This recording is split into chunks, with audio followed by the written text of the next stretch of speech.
I like that. Can I get a 10? 10? Yeah, I thought that was all you were going to get.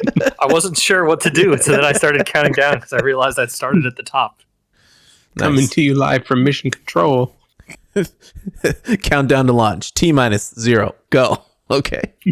What?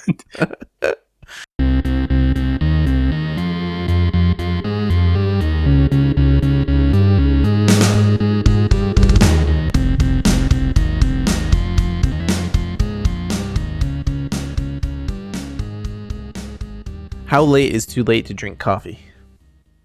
In your opinion? Or It is already past that time. Don't do it. hey JJ, how's it going? Oh, hello. Yes. Hi. Yeah, hi. Hi Michael, how's it going? Pretty good. How you doing? I'm wondering if it would be illegal for the Girl Scouts to give me cookies that were caffeinated. That's what I'm wondering. It's that time of year where we get taken advantage of by little children with sugar in boxes. Yeah. Yeah. Would it be illegal? No. As long as Deceptive? it says it on the box. Maybe.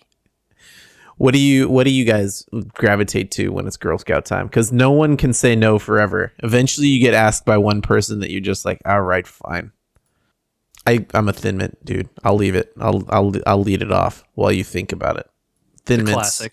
Thin Mints are the classic because they're There's easy. only two that I think I really like, and neither of them are Thin Mints. Really? Yeah. Okay. They're so good. And I'm though. not a chocolate. They're fine. Yeah. They're just chocolate, man. I'm not a chocolate thing. Fair enough.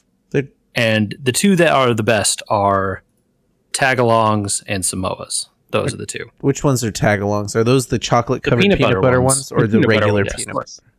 The chocolate covered peanut butter ones. Oh, I like the peanut butter sandwich more than the chocolate covered one. Hey, that's a legitimate point of view, and you can have that, but I disagree. But Samoas are the other one that I really, really like. Yeah, those are the coconut and chocolate and caramel and Yep. yeah, those are good. Uh-huh. Might Yeah, be for good. me, it's got to be Thin Mints and trefoils, the shortbreads. That one I could leave. Shortbread? Yep. Yeah, the shortbread mean- one. Yeah, like just plain cookie, right? To be clear, I don't think there are very many bad Girl Scout cookies. You could just leave like any of them out, and I would eat them. Sure. But there are some that I would like less, and that is one of the lower ranked ones if I had to rank them all. No Girl Scout cookie is a food crime, let's say. Reminder at the front of this, still taking arguments proposed. The Supreme Court of Food Rules is taking what are those? What do you call them? Still Prospectuses. hearing arguments. Well, when lawyers can We made send in the things. Oh, like man. a request for amicus briefs. Or Amicus whatever. brief. That's what we need. Yes. On our food rules of number 1, no food for the gram, and 2, don't imposter. Food for the gram, to clarify, is not you taking a picture of your food and putting it online or something you cooked.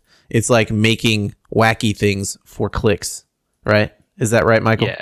Yeah, solely for clicks. Yeah, that's Michael's rule. So I wanted to clarify. And don't Like, imposter. Sorry, go ahead, is- JJ.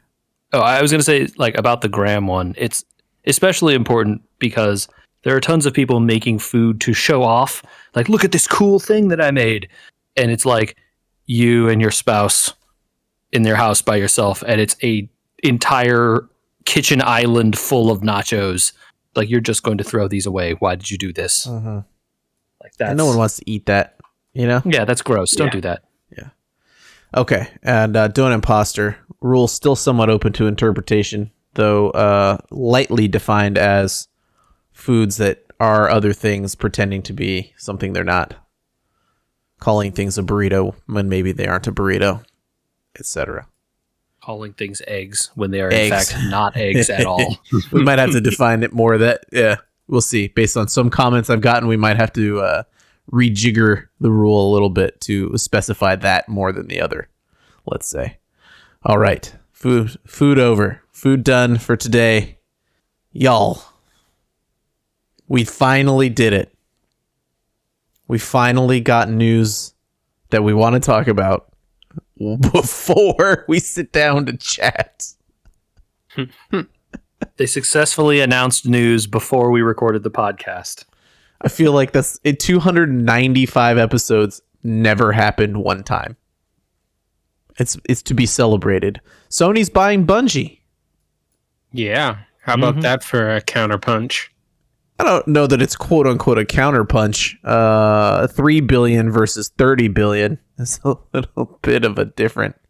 So the information that I read about this deal to like put some like timing on this, it sounds like this has been, according to people who would know, on the internet, this deal has been in the works for months, like 5 or 6 months. Mm-hmm.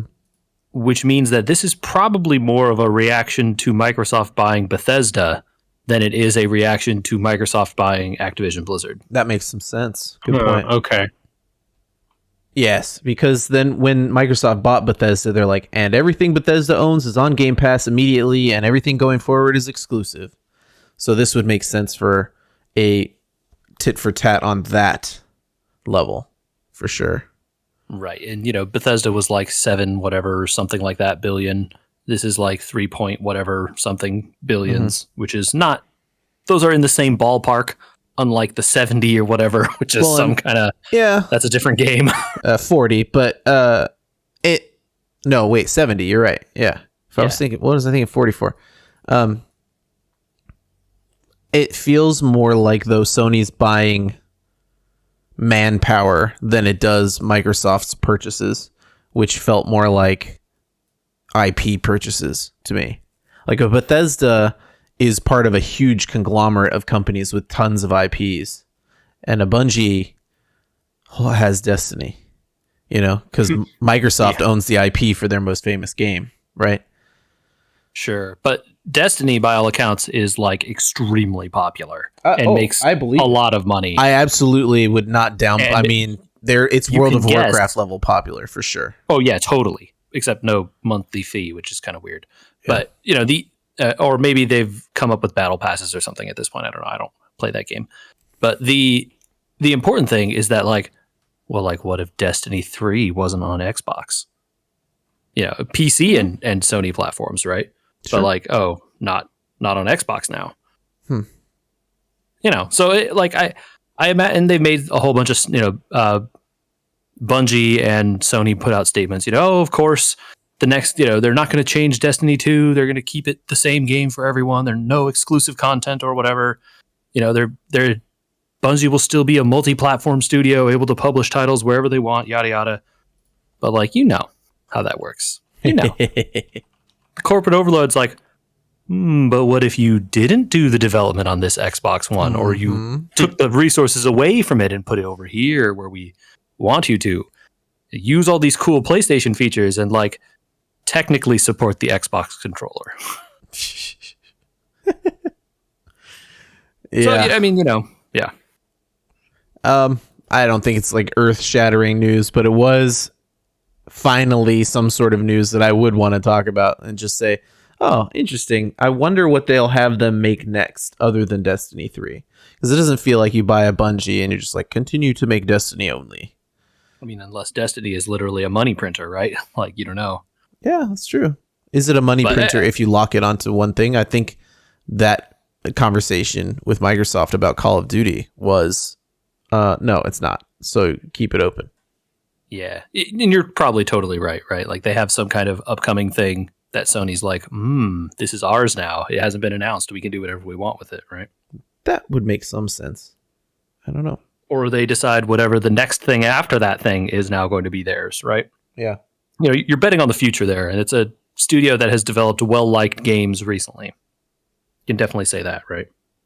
I think it kind of fits nicely into something I've wanted to talk about with you guys for a while, which was that I read a book that multiple times talks about acquisitions and what horrible damage it has done to the people that work at the companies that are acquired. No, I can believe that. Yeah. Michael, Jason Schreir articles pretty well, usually. He wrote that book, Press Reset. He's written other books as well, but the most recent one, I think, is Press Reset. Noted liker of Suikoden 2, Jason Schreier. Smart man. Smart man. You're right. Very well connected in the industry at this point. Seems to be the go-to guy for breaking news. Kind of behind the scenes news, I guess. Wrote this book about kind of what happens to the people less than the companies, I guess. At these companies that get either shut down or acquired or downsized or go through lack of leadership, etc. There's a huge list of studios in this, including ones that made famous games like, I don't know, BioShock, or the guys that made you've heard the name Warren Spector before, and his experiences making things like Epic Mickey and the dramas there, and the people connected to these dramas, not just the big people at the top that are insulated a little bit. Really burying the lead there with Warren Spector. Warren Spector, the creator of Deus Ex, like the Sure. I'm sorry. I mean, the story that he wrote mostly was about Epic Mickey because of the sprawl of other stories that came out of Disney trying to make games and then not trying to make games, and how many people lost their jobs, all because, of the fighting at the top, right? Oh, I got you. Okay. So the story was around that particular time. I mean, he definitely follows Warren Spector's story starting with Deus Ex and going through how Spector lost out on 2 companies and had to fire a bunch of people at multiple companies trying to make games.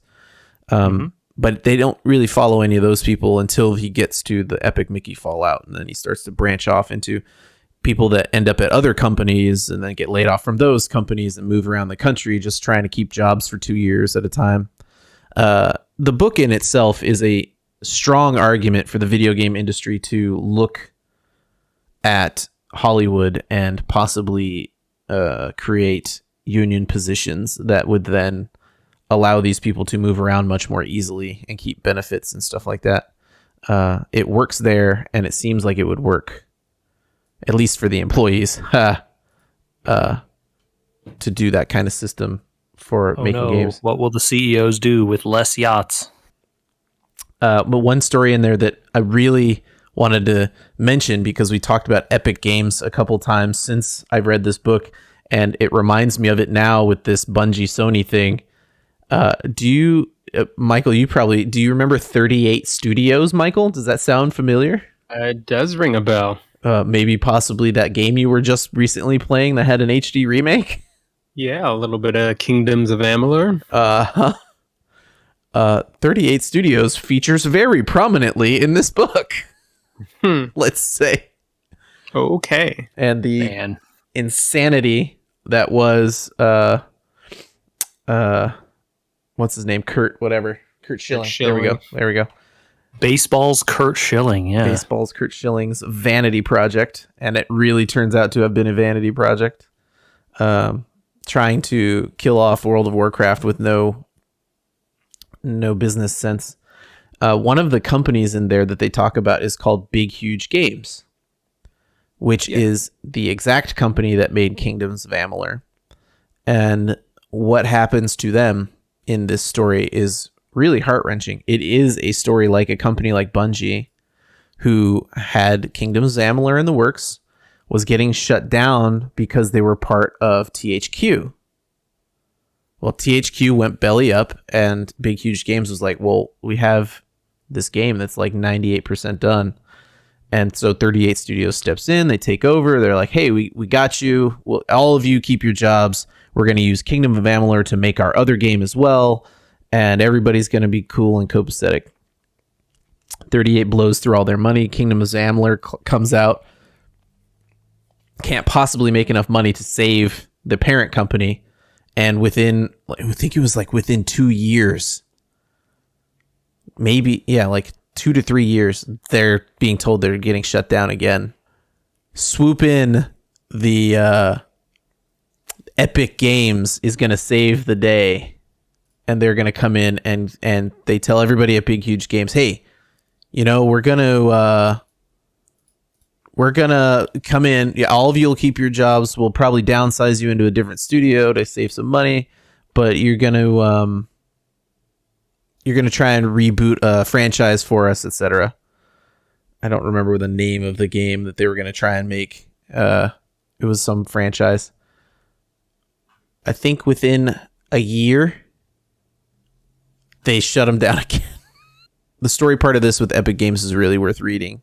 For some people that maybe think that Tim Sweeney's fighting with Apple, etc., is altruistic. Might want to read. Tim Sweeney's fight with Apple is because Tim Sweeney wants more money. That's why. Yeah. No other reason. Maybe you want to read about what the CEO of that company did to some people that were in charge of that company that tried to help make some really cool games. You know? I'll get a cease and desist letter for that one, but it's in the book. I'm just repeating what the book says. It's a good book. Not going to get a cease and desist for talking about a book you read. Yeah.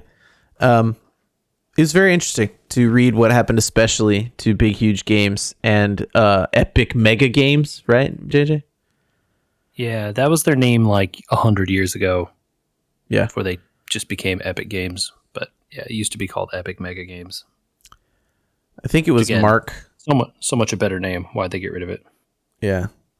They had a bunch of people in charge there that actually seemed like they knew what they were doing. And then all of a sudden they would just lay people off. And that's it. So like the guy that told Big Huge Games to come on, I don't remember his name, but he brings in new Big Huge Games and they're going to make a whole bunch of franchises. And then, they lay that guy off and ask him to leave. And then they just lay off the 200 employees from that other place. No problem.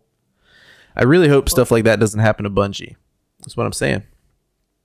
And I think the real thing about video games is that it is such a boom and bust cycle that like if you make a huge game and it does well, everything is great until you make the next huge game and it doesn't do well.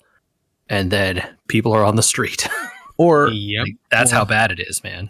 One of the things in the book was I can a guy like Warren Spector was, he's interviewed in this book and he said, I can make a game increase profits. I can make every game every 2 years, and every 2 years I'll make 15% more money than I did last time and be profitable. They don't want you to do that. They want you to make 100% more money than last time. Yeah. They need to be making 1,000% of what they put in. Yep. Right. And 15%, who cares? No one, that's like not it. That's like literally that's making money. Like you're succeeding, but they don't care. It's not succeeding enough. So they just throw you out on the street. Yep.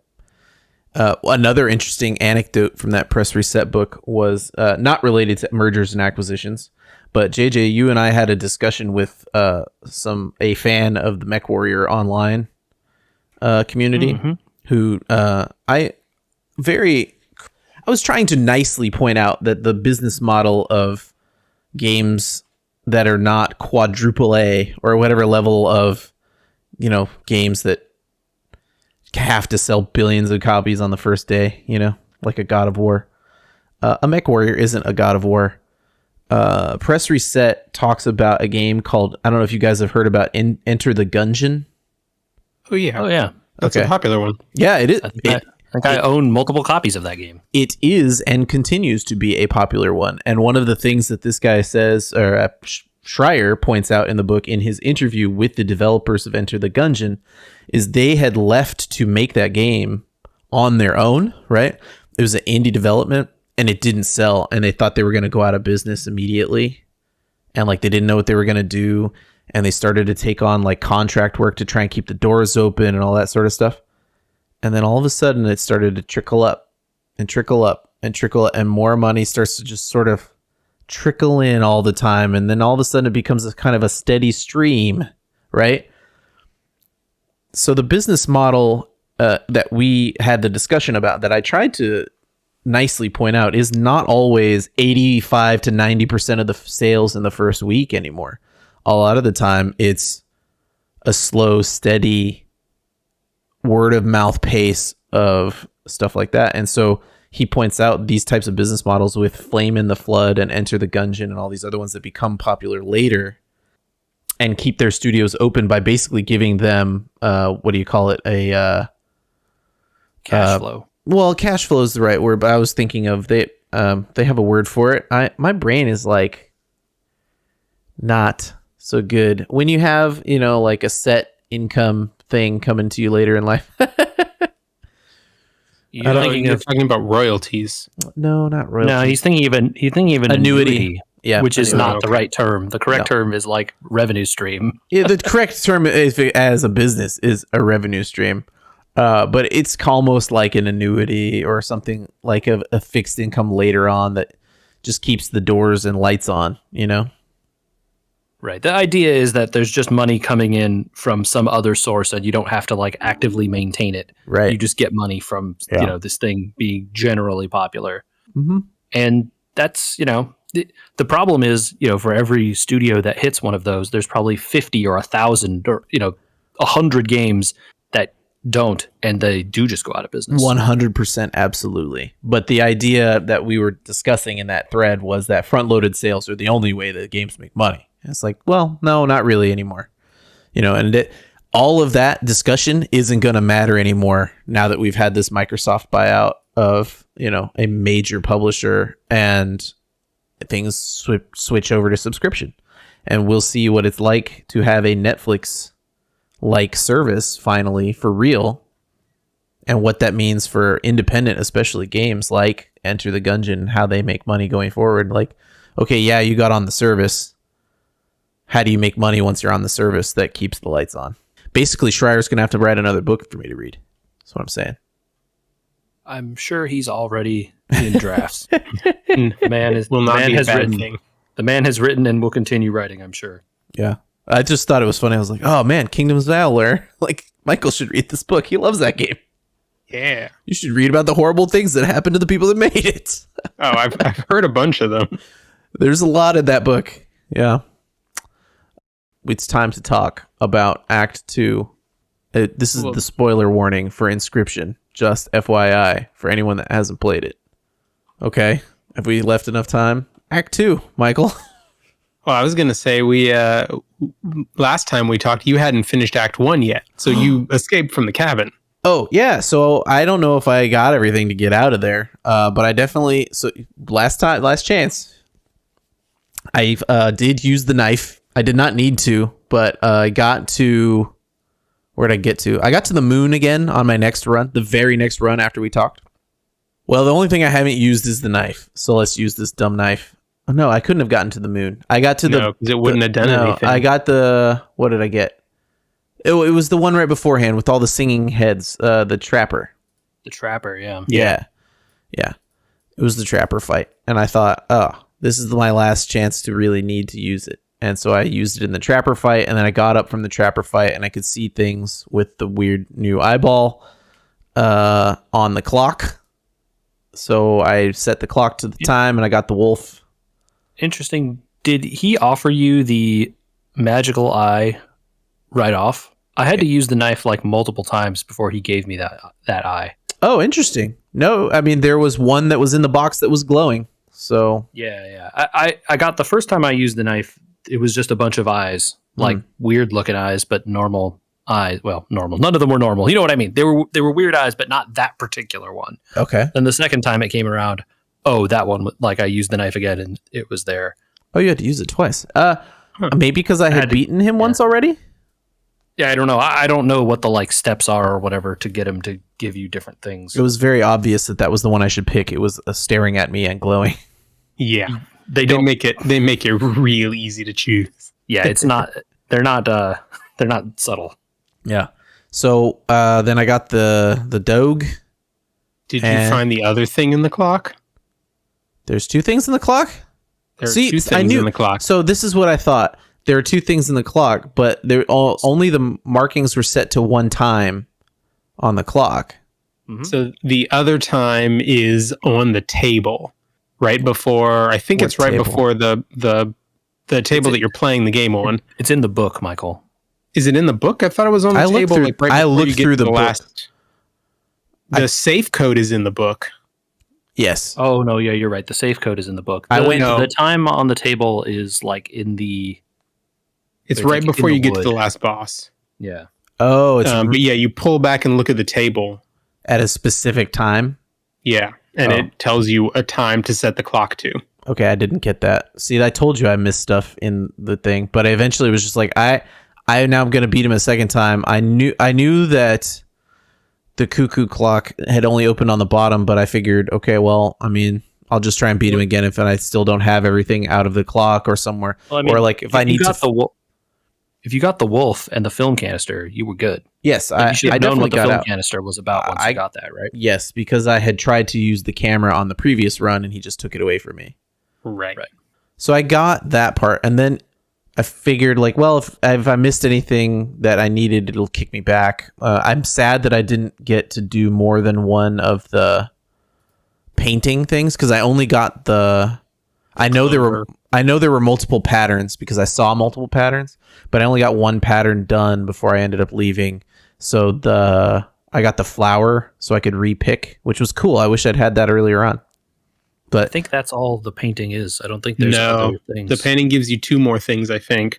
It gives you a... there are 3 markings on the bottom of the painting, and one of them got filled in. So I assumed there were 3 times I could do it. So one of them gives you a candlestick, which adds an extra life. Yep. Cool. And then the last one, and this was the coolest one to me, turns your squirrels into bees. And bees are squirrels with a 1/1. That can fly. Yes. That would be cheating. Although... Okay, I never got that far. That's crazy. But then there are times, though, when you don't want them flying. So I really liked the bees, but I liked the fact that the squirrels were on the ground in case I needed them to be sacrificial. Well, also you would need an insect totem then to use anything with them. Right. And you get an insect totem. Sure, you could. But you have to get it per run, whereas you start with a squirrel totem. Sure. Okay. What was in the clock that I missed? There is an actual ring in the clock. Oh, yes. for the ring blessing thing, for the ring test or whatever. And the other things you can use that are the ring worm. Oh, okay. Counts as a ring, and also Ouroboros counts as a ring. If you have either of those in your deck, it will pass that. I always failed whatever one I chose in the second round. The 2 times I fought him, I failed the second round of test questions. So as the runs keep going, also you encounter that blessing mechanic or like boon mechanic earlier in the runs as well. The blessings aren't as powerful as the ones that guy gives you if you pass, but you can get little things like, you just start with a bone. You start with like a bunch of bones, or I remember that. Like you get some free blood or whatever. Mm-hmm. Yeah, it was. I mean, very easy. Act 1 was pretty easy once you figure out how to actually do the escape room part. The game isn't that hard overall.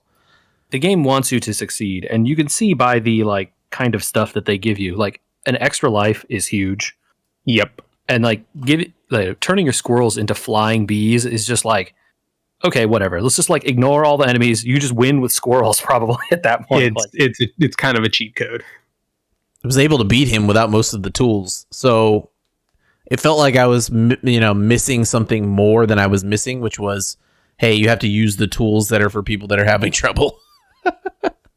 I mean, you used the tool of your brain to intuit a way to win with the tools you had, right? It's all you needed, and you got to Act 2, which is so. Then the end of Act 1, was it not the same for everyone else? I got stuck. I texted Michael because I got out of the cabin, and then I was in a dark room and I couldn't leave it. No, I think that's just the way it happens. You have to reset it to get out of it. You have a room. Yeah. There is a thing there. The thing you click on is the new game button. Oh, once you beat him, it gives you the new game button, and then I went through a portal into a black room. Yes. And then you have to just quit the game, basically, right? Yes. Okay. Making sure that is intended. Right. They are intending you to quit and start a new game at that point. Got it. And then new game means Act 2. And more videos from Luke Carter. Act 2 is interesting, Michael. It is. It's not at all like Act 1. Are you still in Act 2 with me? I am still in Act 2. I have one more of the bosses to beat. Okay. I've beaten all the minions, but I just haven't beaten the So boss. It was cool. I did not envision the game changing to like an 8-bit map and then like all the stuff from the first game being on it, and it being more of a story-based extension of the first one. It was cool to see all the cards like Stoat and all that like represented as new things. The wolf and the stink bug and all them obviously were characters that were stuck in Leshy's game with his camera and all that. The game changes quite a bit. I mean, not in its base mechanics, but quite a bit actually, with adding new mechanics. You guys had hinted at like energy gems or moxes or whatever you want to call them. Yep. Yeah, so you suddenly have options of different types of decks that you can play. It might be, in a way, you can't really cheat like you can in the first one, but also the game is so wide open, it's just like cheating all the time because the combos of cards are so crazy that you can make. A thing I didn't realize is the deck that you start with changes depending on the scribe that you pick at the Correct. beginning of that second part. I went with the robot. Yeah. Who did you pick, Michael? I also went with the robot. So we both got interesting. energy Both of decks. you did. So I picked the wizard guy. Cool. Let me tell you, I wouldn't recommend picking the wizard guy. I think the deck is really weak. Like, after having played with it a bunch, like once you start getting other cards, like you go to the other, you go to Leshy's area or Grimora's area, and then all of a sudden you start combining those other cards in there, and you're like crazy overpowered. But oh man, dude, those wizard cards are so hard to use. You have to take up a spot with the mox on the board before you can play any of your other cards. Mm-hmm. What a hassle, man. Not my favorite mechanic. It seems like it would not gel well like the others do. Like energy and blood gel well together. Blood and bone gel well together. Yeah, the wizard stuff is good once you start getting more of the wizard cards that there are rare cards in that time, and there are in that section of the game, and some of the rare wizard cards count as multiple of the gem types. So you can play like one card and it counts as 2 gem types. Then the deck is good and you can start doing stuff with it. But It definitely seems it's like not as good as the other ones. It definitely seems to me like the card management and stuff like that does not really entice me to stick around in Act 2 and collect everything, even though I have already figured out an infinite farming mechanic for getting cards. Yes. I would say you want to make sure you do everything. But once you have done everything, there's not a lot of purpose to sticking around in Act 2 other than you're having fun. Well, let's talk about doing everything. Michael, What you got? I stumbled into some hidden areas. JJ can sit back and laugh maybe because I haven't found everything yet. But well, let's say, have you found any hidden areas? Yes, I have. Were they located near Leshy? Yes, one of them was. Okay, I did not find other ones. I missed the chum bucket thing by a few pixels and ended up walking past it. Okay. Ouch. Into the woods. Mm-hmm. Mm-hmm. I Find yourself in a clearing. Yeah, with a little picture. Uh-huh. I can't tell what that's supposed to be. It looks obviously like a woman. Mm-hmm. Are we supposed to know who that is, other than maybe the woman that's visiting Luke Carter? I don't know how to answer that. Okay, got it. Don't answer. Yeah. Have you done all 4 of the bosses, Andrew? Or Not all 4 of them yet, but was interesting because I then started poking around other parts of the map and I found another hidden area near Leshy. I don't know if you found this one yet, Michael. I think the other one might be the one that I found first. This second one might be the one that I found first. The woodcarver? Yes. So I found her, him, whoever, whatever. That one explains that maybe this thing is all corrupted from old data on the disk, I guess. Oh, I think you need to learn some more about the old underscore data. Oh, it sounded to me like maybe that picture was like old data on the disk and it was corrupting the current disk or something like that. Oh yeah, I think you're drawing conclusions. They're just not quite all the way right yet. I see. I have not found anything else hidden other than some sort of thing in Grimora's area that I have to bring a tribute to, but I don't know what the tribute is yet. Yes. So I pieced that one together. Oh, you found the tribute? Yes. I see. Highly recommend doing that. Okay. Figuring out what that is. Is and that doing story related as well? it. You should do it. Okay. Yeah. Okay.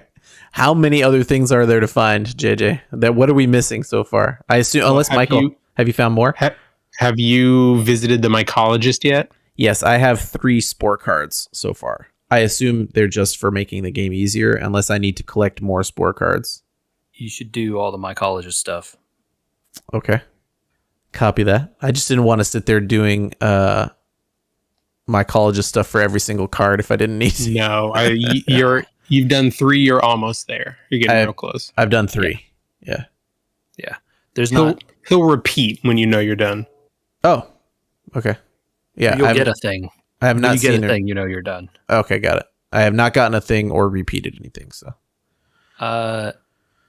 So you saw the thing under Grimora's thing. Yep. I have not fought the wizard yet because I was doing the infinite foil thing to decide if I wanted to get more cards. The infinite foil thing is helpful anyway because you may not have enough of a card to go to the mycologist. Oh, and then I could just buy it.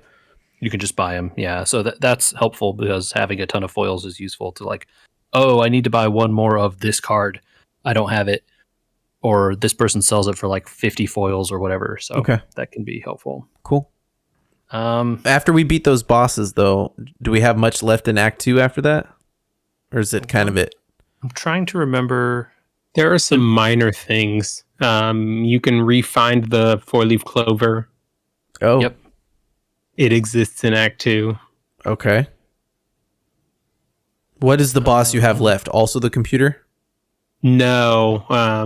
I skipped and did the computer and the wizard. I just have the graveyard left. Graveyard. Oh, Grimoire, yeah. Okay. Okay. There's not Grimoire is pretty easy, I have to say. I needed better cards for the deck that I was playing, and so I moved on and tweaked my deck, and I just need to come back. Ah. I think there's some hidden stuff in the robot area, but I don't think any of it is. I see. I think JJ, what you meant. There's one more. I think there's one more. I think I see what you meant. Maybe I don't know, Michael. What you think? Maybe Act 1 had more character to it than Act 2. I think it did. It definitely had more. It had more atmosphere, more mystery. The game in and of itself was simpler in a way and more enjoyable to the reaction from Leshy being across the table from you and all that sort of stuff kind of gave it more of a fun feel. This feels more like actual just a card game, which might be the point. I don't know. Mm-hmm. But I think I get what you mean by the Act 1 being your preference, maybe. I think the thing about Act 1 is there's way more personality in it. Mm-hmm. I think somewhat intentionally, right? Because that was Leshy in full control of the game, deciding here's what it is and what it will be or whatever. Sure. And this one is some kind of, somewhat neutral or something. Sure. Where they're all represented and they kind of have to fight each other. Mm-hmm. Yeah. That's where we're at. Yeah. I think I think that's most of the stuff that matters. Act 3 next week, then probably. I know I'll have some time. I got to finish a few edits of things, but it sounds like maybe JJ, since you've already finished Inscryption, what have you been up to? I played Deathloop. Oh. Merry Christmas. Yeah. How is that? That game was pretty fun. I think I really enjoyed. So, I guess to quickly talk about what that game is. It is a time looping kind of game. I think going into it, I thought it was going to be more like a roguelite light than it is. There's kind of in the end, there is really only one way to sort of do the thing the game is asking you to do. So it's more of a puzzle game than a roguelike. Yeah, but you do have a lot of freedom in the like intervening loops to try and figure out like, oh, okay, like here I want to go explore this area and see what happens because you're a guy who is trapped on an island where the same day is repeating infinitely, and you are one of only a couple people who can remember that. Well, the other people are choosing not to remember, right? Oh, no, they think that they're going to remember. They just think it's the first day every time. Oh, okay. It's supposed to work like this for everyone, but for whatever reason, it's not working. It doesn't. Okay. Yeah. You play as Colt, and the way your plan is to break the loop somehow to stop it, right? To get out. Sure. And there kind of is, at the end of the day, only one way to do that, which was a little disappointing. But you have so many different ways to do things in the meantime, before to figure out how is the one way to get through this to do the thing, right? Oh, okay. I see what you're saying. And in the meantime, there's like 4 or 5 different areas you can visit, and you can visit them at different points in the day. So like if you visit them right when you first wake up, they'll be a certain way. If you visit them later in the afternoon, they'll be different. If you visit them in the evening, they'll be different. Or if you visit them at night, they'll be even like a different way, right? And generally it's like later in the day is more difficult / more like things are harder at night, basically, because like, the day is ending, people are getting more amped up, there's more crazy things going on. So generally, like you want to do, certain sets of things in the morning to like try and set up to be able to do other things later at night. Or if you go to a location in the morning, doors will be closed, but then they open later and you can go into that building, right? And explore this area or these parts of the map that you weren't able to get to. Huh. Yeah, and so this is a game from Arcane Studios, so the people who've made the Dishonored games.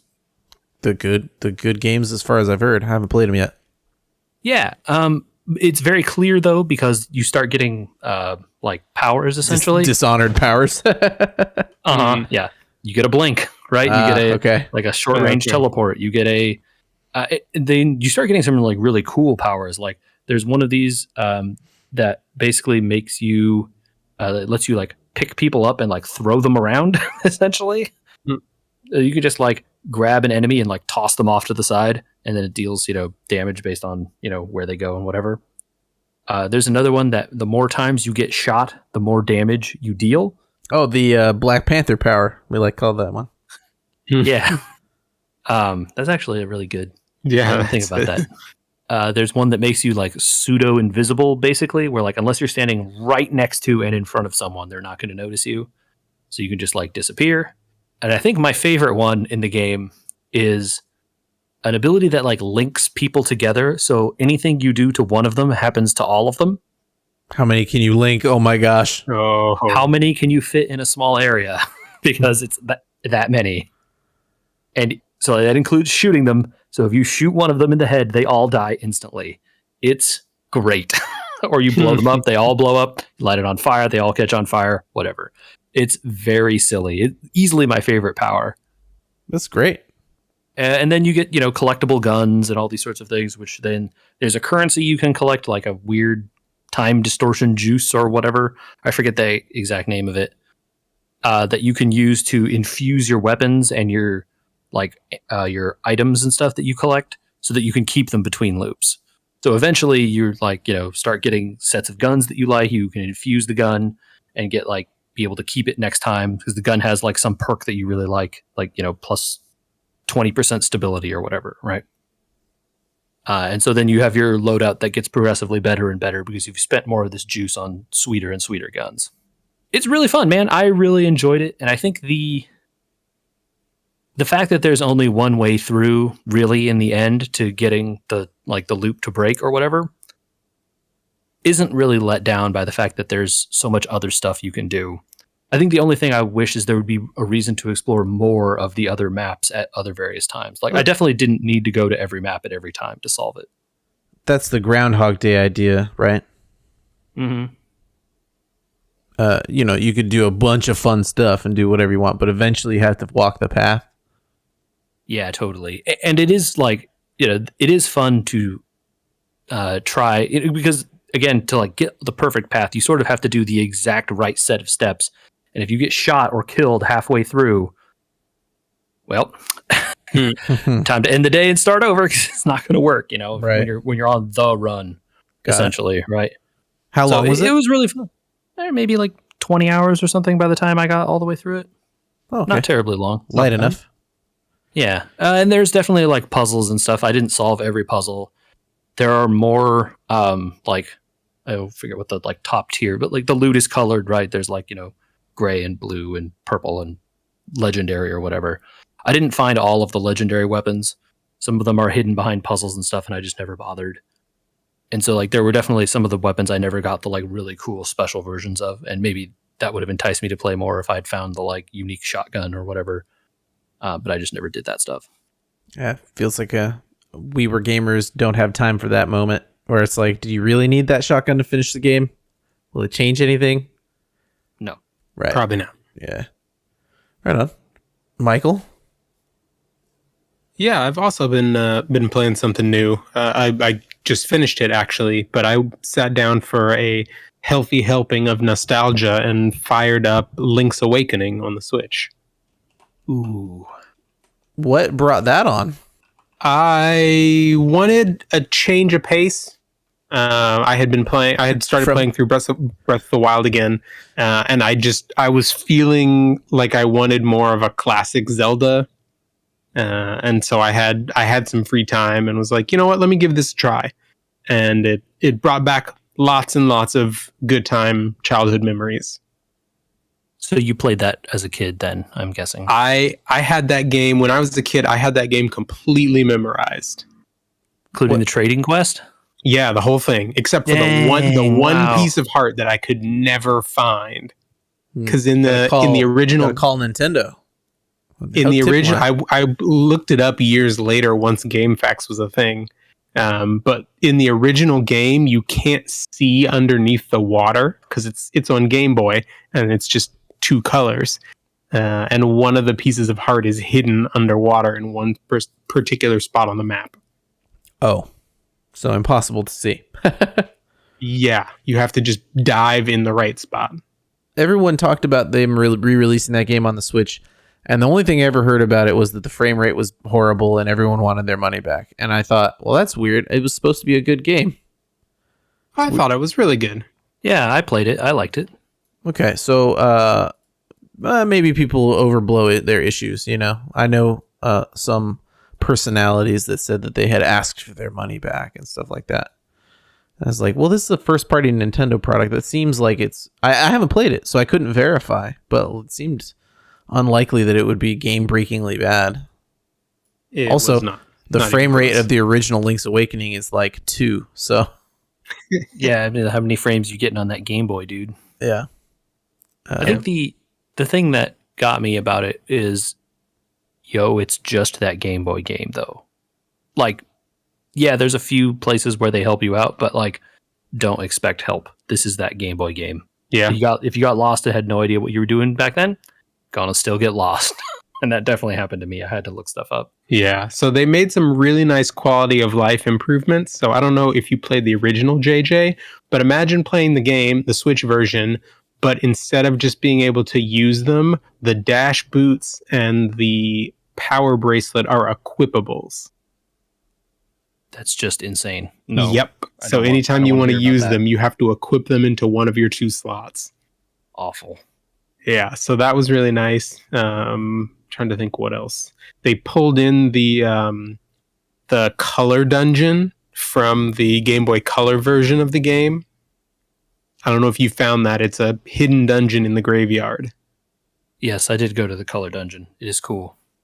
Yep. So that was good. And then I really liked the one completely new thing, which was the dungeon designer. Oh, did you make a dungeon? I made a bunch. And what did you do with them? What do you do once you make dungeons? So over the course of the game, you slowly acquire tiles that reflect the dungeons that you've been to. Sure. And so the more dungeons you play, the more tiles you get to create dungeons. And you are given objectives a lot of the time. So you'll have a dungeon that's laid out in the shape of your sword, and you have to fill in all the tiles to make a cohesive dungeon, complete with its own boss. And then once you have it all laid out, you can actually play through it yourself. And the more of them you complete, the more rewards you get. What are the rewards? There's a couple of pieces of heart. There's a full heart container. There are several more dungeon tiles. So are there... and then towards the end of the game, there's a pack of a dozen that are more difficult, and you get a giant gold 300 rupee for everyone you complete. Are there more pieces of heart in this game then than in the other game? No, but they just moved them around To make you play the dungeon game. if you want to get all of them. You don't need the extra hearts. Oh, man. I'm sure you don't. I was just Zelda. I was just curious where they came from, right? Like I don't know. Yeah. I mean, I definitely got all the hearts in Ocarina of Time. You know what I mean? Like that was my first real try at a Zelda when I was a kid. I will say I barely engaged with the dungeon maker thing, only up to a point where I forget what it was. There was like a better sword, or one of the upgrades was in there that I wanted, or a tunic maybe, something like relatively low on the list of things. And then was just like, all right, I'm good. I'm not dealing with this anymore. And then I never dealt with it again. Yeah. Nice. But Yeah. it's definitely cool. I have it. I would like to play it. I want to finish Inscryption. I'm really trying to focus on one game at a time.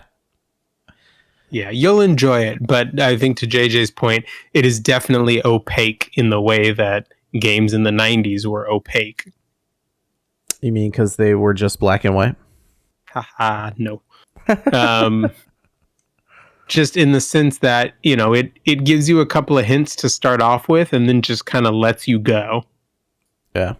I've definitely noticed booting up some old Game Boy games that I have found. You just start sometimes. It's like, here's this RPG. You're in the world now. Congratulations. Go figure out what the story is and what you're supposed to do. Uh-huh. And I don't know if I missed that or not. More on that. I'll think about that. We can talk about that more later, next time. In the last 5 minutes, did you guys watch that Boba Fett? Spoilers? Or no Yeah, it was the spoilers? best episode of Boba Fett because Boba Fett wasn't in it. I was going to say, because it wasn't an episode of Boba Fett. It might be. Okay, this is the last time I'm saying spoilers here. If you have not watched Boba Fett, but this is the end of the podcast, just skip to the next podcast. It might be one of the better episodes of The Mandalorian. That's just in It was general. pretty good. Yeah, I there was liked a it, lot of yeah. good stuff. Mm-hmm. I would say I liked it significantly more than all the other episodes of Boba Fett so far. I think it might, and I would love to talk to the carbon scoring guys about this soon, indicate that the Book of Boba Fett is not a permanent fixture for Disney Plus, and that might be some sort of interlude. I was going to say, it feels like the way they're doing this, it definitely feels like an interlude chapter within the Book of Mando. Doesn't it? It kind of feels like the Book of Boba Fett and what he did with his last little bit of time before he did XYZ with The Mandalorian. Or before they had to make a bunch of lead-ins for other shows, which they will now do as he's gathering his forces. And then because this show didn't do well, they will not continue the adventures of Boba Fett and we'll go see the spin-offs. Oh, interesting. I didn't get the idea that it wasn't doing well. I guess I've just seen a lot of people online being like, this show is bad, I don't like it, and people talking about how they're not watching it anymore. So I'm still watching it, but I mean, given that it's not on cable, does Disney Plus have to care that much? No. I mean, obviously they're not going to want to keep dumping money into something that's not popular, but I didn't get the opinion that it was not pop. I mean, I'm obviously exposed to Kit, who's absolutely in love with it, which you'll hear this week on Carbon Scoring when that comes out. God, that's so much work that we talk so long. And with all the new editing stuff that I'm doing, it takes a little while. I think it was obviously sold as an ongoing series. I think the actors are big name actors, but that episode definitely felt like, Is the Book of Boba Fett about actually Boba Fett long term? I don't know. We'll see. Is Tamira Morrison a big name actor? Yeah, I would say so. He is? I What mean, else yeah. is he doing? I mean, what else is he doing currently? I mean, he was in a bunch of Star Wars stuff before. Sure, but he was in okay, let's see off the top of my head. Aquaman, Moana. I mean, being a voice actor is different from being an actor, though, right? Sure, but it's Lots not of like big he's voice just like disappeared. God, I'm trying to... It's fair. He's been in my blind spot a lot, and so I saw him coming back for this. I was like, oh, they got the guy who used to do this before. That's interesting. I wouldn't call him prolific. I would say, you know, like since Star Wars, has he done a whole bunch of stuff? Probably not. Okay. But I just don't feel that there are a bunch of big name actors in this until the Mandalorian episode when all the Mandalorian people showed up. that's true. Yeah. Well, Ming-Na Wen's not a small get. No, I wasn't saying. I didn't ask about her. I asked about him. Yeah, fair. That's fair. They got Milton. Who else do you need? They did get Milton. And whoever's playing Santo. That Wookiee. Well, I'm glad we all liked that one. I'm sorry, JJ, if you're not enjoying Book of Boba Fett. I mean, like I'm still watching it. I clearly like it enough to keep watching. There may be relief in sight for you based on that episode. Yeah, I really enjoyed this most recent episode for sure. I liked it a lot. I thought it was just it was definitely telegraphed in episode 4 that we were going to see someone, if not him, someone from that show. But I did not expect it to be that much time. That was crazy. I will say, my wife's biggest outcry at the very end of that episode, she thought we were going to get to see Grogu and was like so mad that Grogu didn't show up. They're not going to give you both a surprise Mando and Grogu in the same episode. They got to draw it out. Yeah, they got to get you back for the Grogu because he's got to give him his little talking about chainmail him shirt. so much. They were bringing it up, you know. She was like, "Oh, like he's gonna go fly. We're gonna see Grogu." Yes, and then it's like cut to credits. She's like, "No." I don't know how a bounty hunter is gonna operate with a Naboo starfighter. What are you gonna do with your bounty? I guess I made that point also. Like this starfighter has no cargo space really at all. I mean, it's like barely fit like a droid that they, you know, clearly that's the Grogu cockpit or whatever. Yeah. But like, where is the space for all the bounty stuff? I think it's telegraphing you that guys. We're kind of done with that. He can bring them in warm. He can bring them in cold. That's true. Can bring them in cold. That's true. He could do that. It's like a dead body in that bubble behind Some him. head floating around in there. That's all he needed from the bounty he collected at the beginning. That's true. Fair. I think that Naboo starfighter definitely telegraphs what they're thinking going forward about the Mandalorian show, right? Like she told him he has to go to Mandalore, the armorer. And I think my favorite part of that was that they got a BD robot in there from the Fallen Order game. I was going to say, I wonder if I was going to ask if you had noticed that. Yep. I definitely did. I sat up quite a lot and I pointed at it like in that movie. DiCaprio meme. I pointed at it. I said, Katie, it's a PD robot. And she's like, how do I care? And then there were Rex robots everywhere and I had a great time looking at droids and shiny armor. I know it's your first flight and it's mine too. If only, right? We couldn't get it all. I like that there's so many Rex droids hanging around that they can just be like Disneyland. Give us some more Rex droids. They just go to storage and grab a crate full of them. JJ? Yes, hello. Do the thing. All right. Well, for next time, if folks want to hear more about Inscryption, you can send us emails to podcast@weweregamers.com. We're also on the internet at We Were Gamers on social media, Facebook, Twitter, YouTube. Search for We Were Gamers, all one word. Subscribe, hit that bell icon to get notified of all our sweet new videos. They're very good. I'm trying. Check those out. I'm trying to make them interesting. I mean, they're fun. I'm learning a lot of stuff that I have forgotten. I knew how to do a lot of this stuff, but go support my work amount of work hours that I do for you for free. by watching the video. You heard the man. Get on it. Do the thing. Yeah, subscribe on YouTube so we can have at the We Were Gamers youtube.com/We Were Gamers. That'd be cool.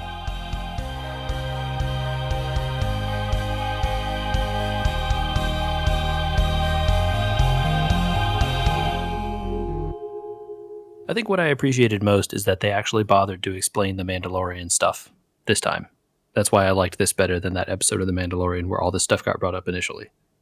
Oh, about the sword and needing to win it in combat and what it means. You're not wrong.